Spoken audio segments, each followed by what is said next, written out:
And here we are. G'day, it's Scotty from Zenium Real Wealth, and I'm joined with Jason and Karen once again. This is our October live Q&A broadcast live at lunchtime throughout the country and even the world. In fact, that's how far we reach. Pretty good now. G'day, Jace. G'day, Karen. How you going? Good, thanks, Scotty. I'm good, and I'm very delighted to be beaming around the world. Oh, that's yeah. That's a first for me. Yeah. All right. Well, what we're going to do, this Q&A, we mix it up a little bit at time to time, and sometimes we have a whole bunch of questions from our clients. And this Q&A, as I mentioned in the promo, is that we're going to be talking about duplex-related stuff. And specifically, we're going to talk about a duplex property that we did not buy. In fact, we went to contract on this property probably last week, I think it was. Early last week, and we went through the initial due diligence process because we had to tie it up, and then we're going to go through that now and tell you the reasons what appealed to us to begin with, and also why we pulled out of the contract only yesterday on that deal. So let's get this added in here. Okay, so firstly, we'll tell you what was good about the site, and feel free, you guys, to jump in whenever you see fit here.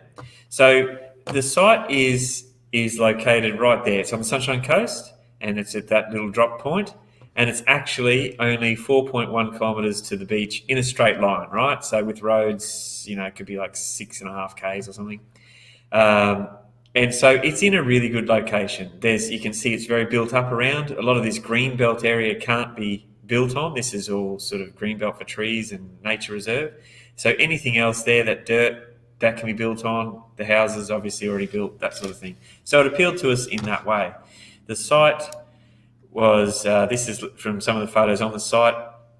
It was the lower site in a group of, was there 4 or 5 blocks that are cut off at this last bit of this cul-de-sac, and that's looking up. So there's some hill part looking towards the back and looking down. So this is predominantly where Jason is modelling, kind of the flat area that was in the site. So it ended up forming a bit of a triangular shape. Was this a drainage easement, Karen? What was this part here? Yes.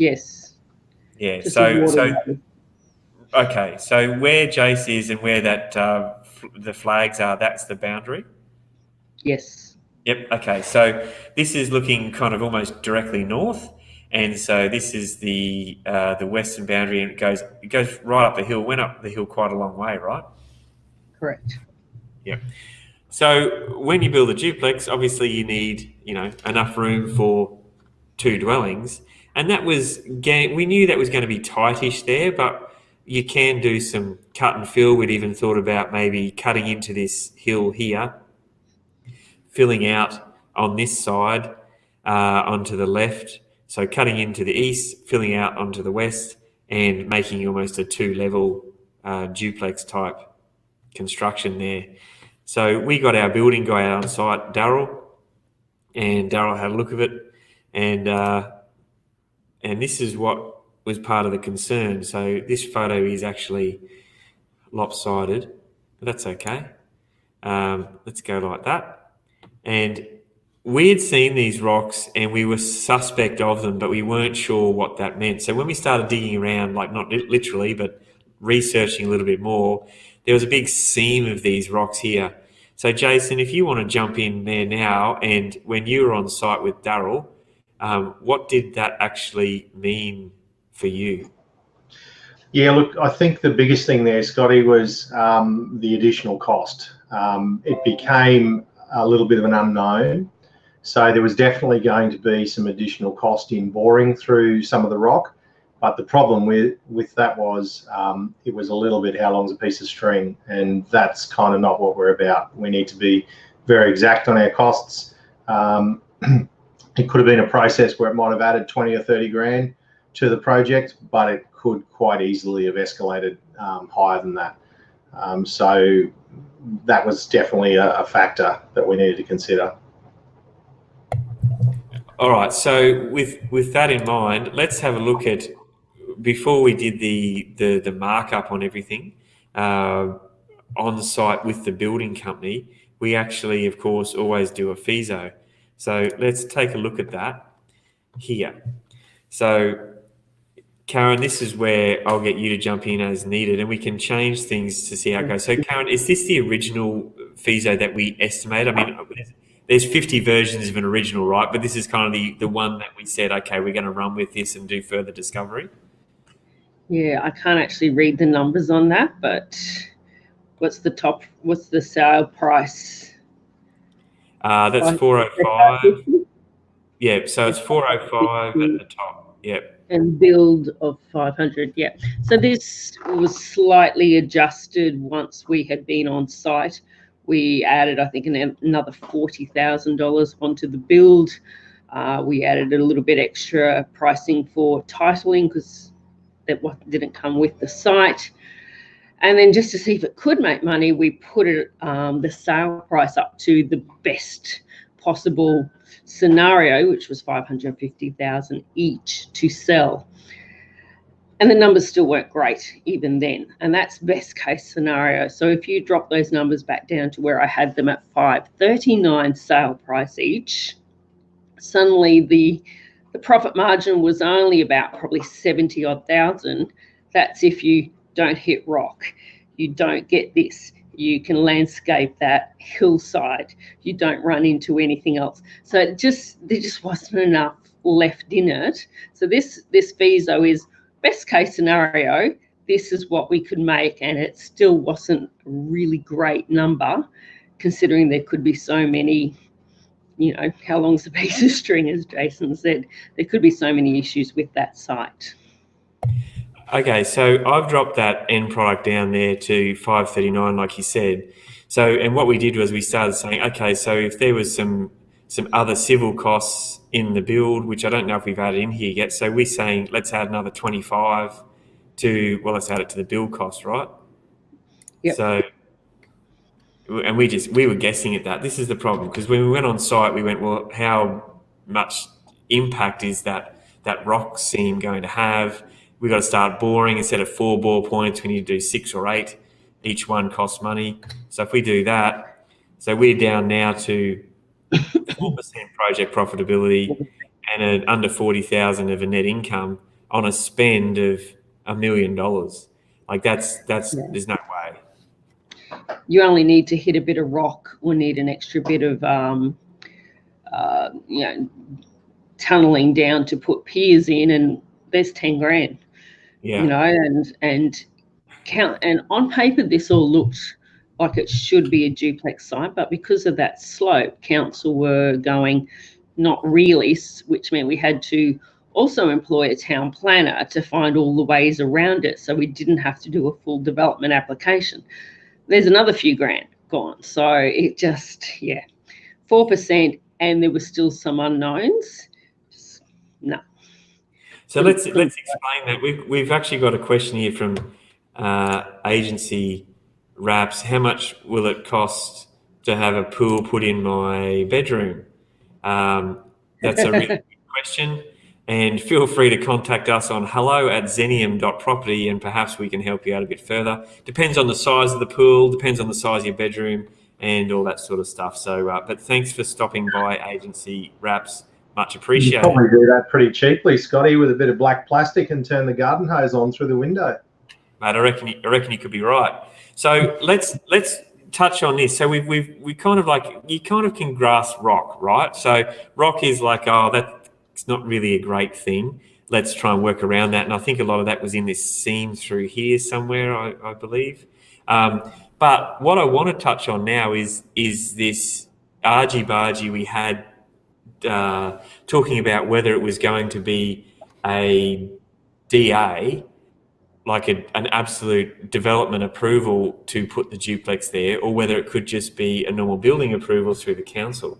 So that's let's discuss that. Now, my understanding is that because the fall was more than 15% across the site, you've got to look at a material change of use, which is a DA. Now, is that was your understanding on that, Karen?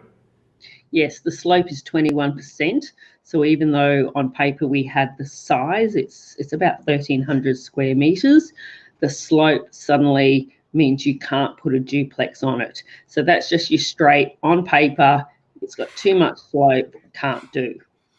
Okay, and so this is where it started. So just to explain to everyone, this is where it started to go funny because the slope is 21 degrees, so it's above the 15 degree slope. However, the argument from the developer and their planners and what have you was if you took, and I'll make this a bit bigger, if you took a point from up the top there of the top of the block across to the bottom of the block, the slope was under 15 degrees. Have I got this right, Karen?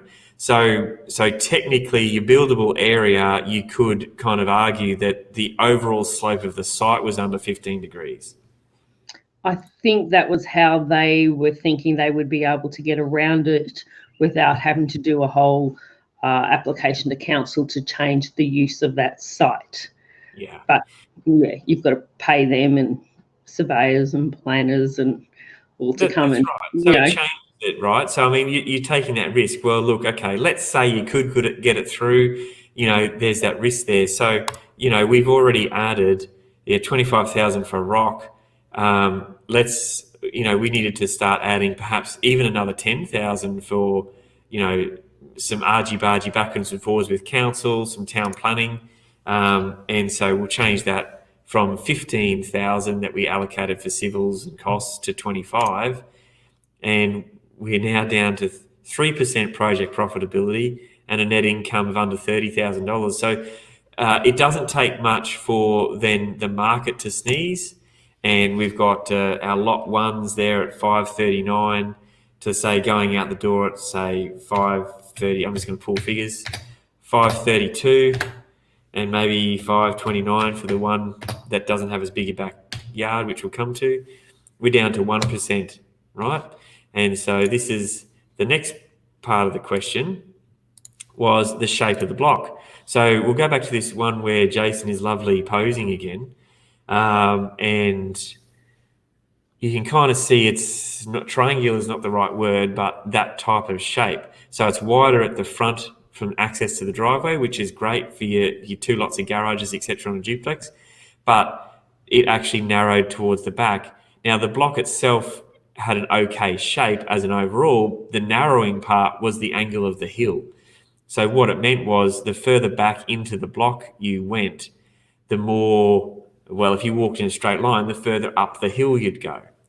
So your flat area and usable area at the end of a duplex, the one, if we're now facing the duplex from the north looking south, the right-hand side one on the straight boundary would have an okay flat yard area.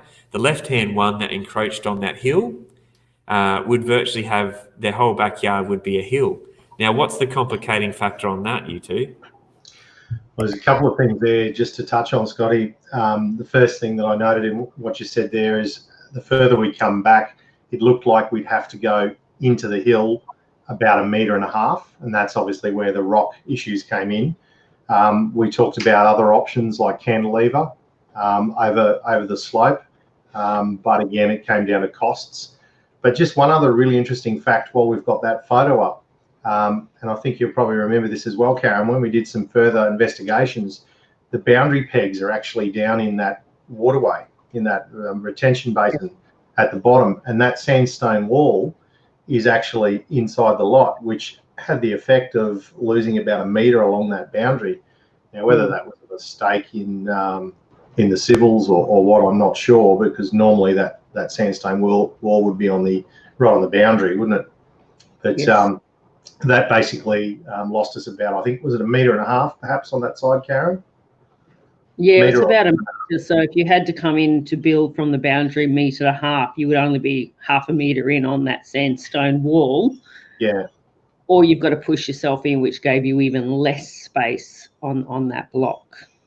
Yeah, so that was another factor as well. But then touching on the last part that you said there, the hill presented a problem because the logical way that the 2 duplexes would fit on the site meant that potentially one unit would have the responsibility of that big hill, and potentially the other wouldn't. And the other question is, if not, how do you split it up between the two, and what do you do with it? There is a lot of rock on that hill as well. As you can see, there's not too much substantial growing on that hill, so that presented a bit of an issue as well as to what do we actually do with that. It certainly could be a plus. I can imagine if that was a site that an owner-occupier was happy to spend the money on building a beautiful big house up on the hill, they'd spend a lot of money on there, but they'd take in the views and all that sort of stuff. But we're not doing that. We're looking at a duplex build, so we've got a different set of circumstances. Yeah. No, that's all good points, mate. Good points. Okay, so that then goes back to where are we here on our FISO? So we're saying that, you know, there's potentially one of the duplexes had a backyard that was completely on the side of a hill. Now that could, we put a note here, that could be really appealing for some people. Like there are some people out there who don't like grass at all, and having a complete garden and a I'm not going to say a rockery, but native trees that grow well in shaly soil and that sort of thing, you could actually have the back of this place looking really, really nice. So we weren't so convinced that it was impossible to make look good. We were more along the lines of there would probably be a negative price impact on that, because essentially the back of the house is kind of looking straight into a hill going upward. Even though you could make it look pretty, it wouldn't look pretty when you sold it. It would take 18 months, 24 months, whatever, for all those trees to grow. So, you know, in our opinion, that could impact the price even more. And if it did, let's say that, I mean, even if we're dropping down to another 10 grand here, down to 520, well, there we are. We're at zero. So we're at a 0% profitability. And it would really put investors off buying it, because then the tenant has to look after it, or who looks after it? Does a tenant really want to walk up a 21 slope hill to weed it, to keep it, you know, under, you know, maintenance for the property manager? Yeah, look, that's a good point. And so the reason we persevered on this, some of you might be thinking, you're crazy, why'd you do? Well, the reason is that because some of the tricky sites are the ones that can actually make really, really good money. There's nothing wrong with a tricky site, okay? There's only something wrong with it if you commit to it and you've got to go through with it and it really turns out badly. There was potential in some of these components of this site. There's great views, as you can see from this photo, straight north. That's the Budrum Hill there. It's got fantastic views, which you could have from a second level in a duplex. So there were some really, really great things about it. However, the negatives definitely outweighed the positives when it came to the end of the day, and the figures suggested to us that, well, that has a 0% return. It's probably not something that is overly appealing to our clients. What do you guys reckon? Yeah, that's right. And just elaborating on that a little bit more, Scotty, we're not saying that project wouldn't have done well. There's every chance that if somebody, you know, was willing to take that risk on board, that it may do well. But that's not what we're about. We don't bring that kind of risk to our clients. So we've been a little bit more conservative there. The other factor as well was sales in the area, and Karen probably would know a little bit more about this, but there weren't a lot of sales in the area to go on as well. So we had to be a little bit conservative on our sales figures there to ensure that we weren't overcommitting on estimated end prices. A lot of owner occupiers in the area, a lot of high-end houses in the area, up very high there on the hill with fantastic views ranging from, you know, 800,000 to 1.2, 1.3 million. But a lot of people have built in there and have stayed in there and haven't sold yet. So not a lot of data. Would you agree with that, Karen? Yes, you had the really, really high-end stuff at the bottom of the street where you suddenly got, out of all the views, the price drastically went down, and then you boarded other estates where there was a little bit cheaper housing, even though in that particular area it wasn't. So it was very hard to price up and there's not a duplex anywhere within Kui of the place. So it was very hard to price up that a little bit more up the hill with the views that people would pay a house price for a duplex as opposed to 1 or 2 streets down in the lower levels of the mountain. Yeah, that's all good points. So the other thing that this kind of reiterates is the fact that when I kind of preach about vanilla and boring is good, yes, we can make money out of the tricky sites, and we have, but you can't get caught up on the views. I mean, the views from this thing was pretty much outstanding, and if that sold you on it, that emotion, then you're really going to get in trouble on this site because of all these other things that we're talking about here, whether it's rock, whether it's the slope, whether it's the buildable area, whether it's the sales data not complete enough. There's all these reasons that it couldn't work, and you can't always look negative, but the fact is, if the view overpowered your emotions on this, you would have bought the site. And especially when you're there and there's kangaroos hopping around, that's all pretty nice. But at the end of the day, I think that's a real problem. Yeah, I'd 100% agree with that.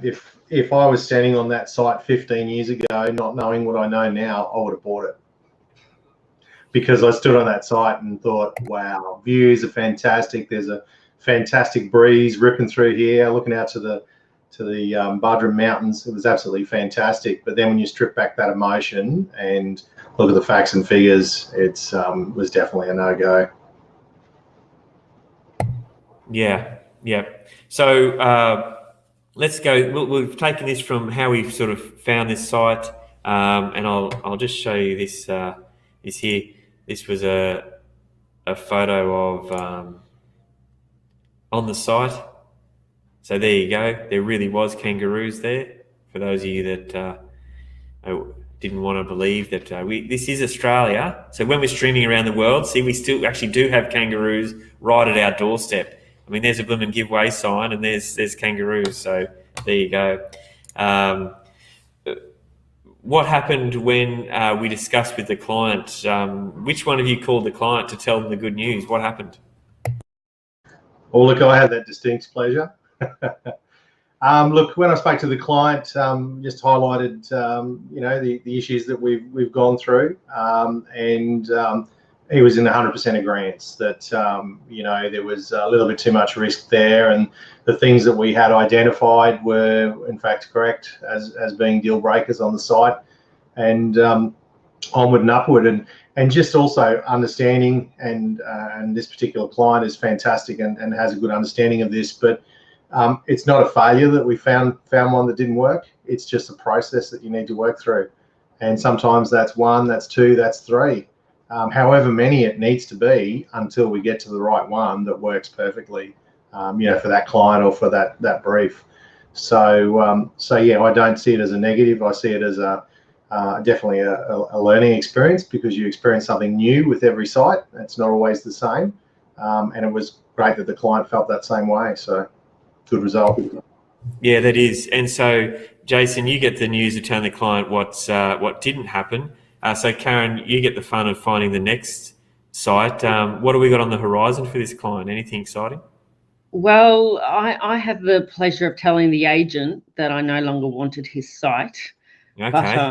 But trying to keep him on side because I might need him in the future. And he's actually come back to me going, I might have one coming up somewhere else. So we've got a meeting at 1 o'clock on the phone to discuss that next site. Doesn't always happen that way. Often they just tell you to go away and get lost and you've annoyed them. But hopefully this time he understands that site is very, very difficult and could very easily lose somebody money, which is definitely not what we want to be in the business of doing. So I think he kind of knew that it was a very complicated site and perhaps only a builder might want to touch it himself. Yeah, look, that's a good point. And look, you do touch on something else, is that, obviously we're the go-between between our clients and agents and builders and other bits and pieces, but you don't want to burn every bridge. I mean, we've got to be, firm and fair, but we definitely always like not keeping them on side, but always being upfront and honest about everything. So, hey, we're having trouble with this. We didn't find that we could make a workaround on it, and this is why we're getting out of it, so that they're informed. And I think that most of the time they might be upset that they didn't get the sale, but at least that we've had that communication channel open. And as you've now said, perhaps there's another door open in the future for something else with that agent, which is good. So I went through all the numbers with him, showed him that we weren't just, not really looking into it properly, that we had looked. We've met the builders on site. We've gone through the costings. Here's all our costings, and it doesn't work. And he seemed okay with that. Well, he's going to give us another site, so a flat one, no hills in this one. That's it. Vanilla boring. Tell him Scotty wants vanilla boring. That's what we want. No All hills right. for the moment. Now, look, we're pretty much getting close to the end. I know this is a bit off the cuff, but in your dealings this week, has any of the clients had any specific questions you want to answer on here, Jason or Karen? If not, we'll probably come close to calling it a day. No, just find more sites that make money for them. It's about the only question. Yep, no, that's it. You're right, Jace? No, I don't think I've got anything else. As we said, I think the big thing to take out of that was, that we definitely work very closely with our clients, and we're an open book in terms of telling them, what the site can and can't do, and in this case, what it couldn't do.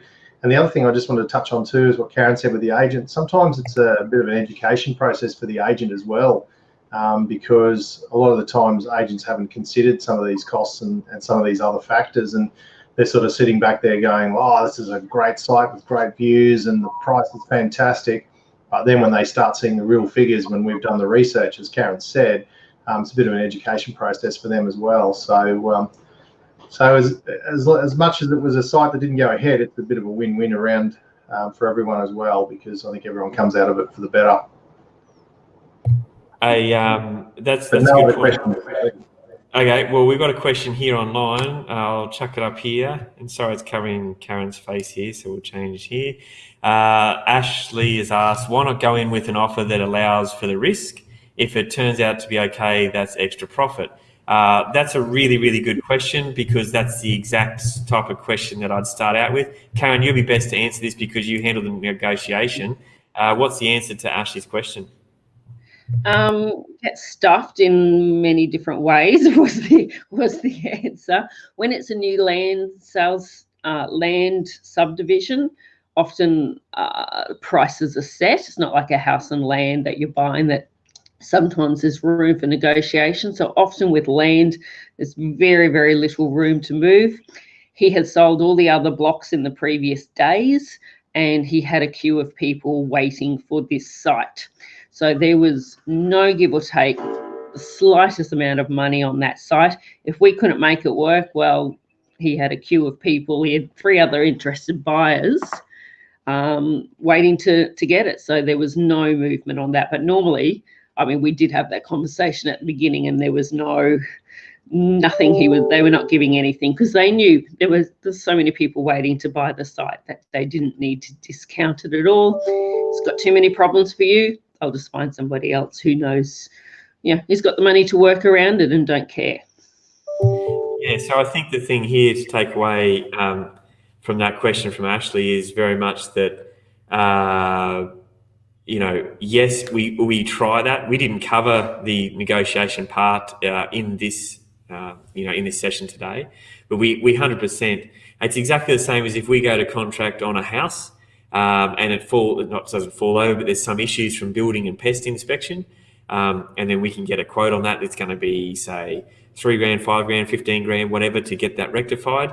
Well, the choice is that the way we structure the contract is we can pull out under building and pest, or we can just say, okay, take it, or let's renegotiate. Hey, here's the building and pest inspection. Here's the quote to get this rectified. We were buying a house for $500,000. It needs $10,000 worth of work. So we'd still be willing to take this at $490,000, or we'll walk away. So we always have those conversations. So in this regard, with the block of land, when they have a queue of people behind, which could be agency speak for no one, it could be agency speak for 500 people. We don't know. That's the problem. if they're playing the game that there's not a whole heap of room to negotiate, well, then that's their call. And yes, Ashley, you're right. We could try them again in a month if the site's still there. Absolutely, because at some point we run out of time to go through that now. We can actually, what we do on the FISO is we reverse it. So we put the build costs in. We put in the cost for all the civils, and then we would reverse it to see what it does. And in fact, we will just do that now real quick. Let's go over here. Where's the FISO? Because while we've got it, okay, so we're down here at 0%. So we think that, you know, those house prices, the duplex prices could be right. You know, we're pretty aggressive here on this. But let's say, let's get this off here so we can see the full FISO. You know, what price does it need to be for it to work? This is the land price, right? So this is really, really rough, guys. It's like doing a napkin deal. You know, so 320s are at 10%. So somewhere around probably 335. Somewhere around that 335. If those prices are right on our bill price and our civils and our increase of all the stuff we've been through before, would you guys agree? Somewhere around that 335, we might be able to stretch to 340. It would be tight, but we'd be confident that all those costs are in place and that we've lowered our sales prices. So Ashley said, if in a month's time I don't see any movement on this, I'd go back and see if, you know, maybe because all the other blocks sold, sometimes the last one that, you know, doesn't sell, they may discount it if it's sat around for a while, but yeah, they'd need to drop at 65,000 at least to make up for all the unknowns and the civils and the rock and the hill and the town planner and all of that. So are we in agreement that if it's around in a month and instead of 405 purchase price, if they took an offer of 340, which we've just back calculated here on our FISO, that we would definitely consider, you know, pursuing that further again? Yes, makes money now. And that's the name of the game. On that note, I think that's a good place to end. Thank you, Jason and Karen, and thank you, Ashley and Agency Wraps from YouTube stopping by. We hope that everyone enjoyed our session, our live Q&A. This is Xenium Real Wealth. This is what we do. We take people with cash and equity and we make them more money and profits through small property projects, individual construction projects, and generally just being super smart in the property market, because that's what we like to do. All right. Thanks again, guys. And our next live will be next week. We'll probably do a couple next week, and you'll see them come out on YouTube, Facebook, and Periscope at the moment. All right. That's it from us. Have a great day. Yeah. Bye. Thank you. Bye.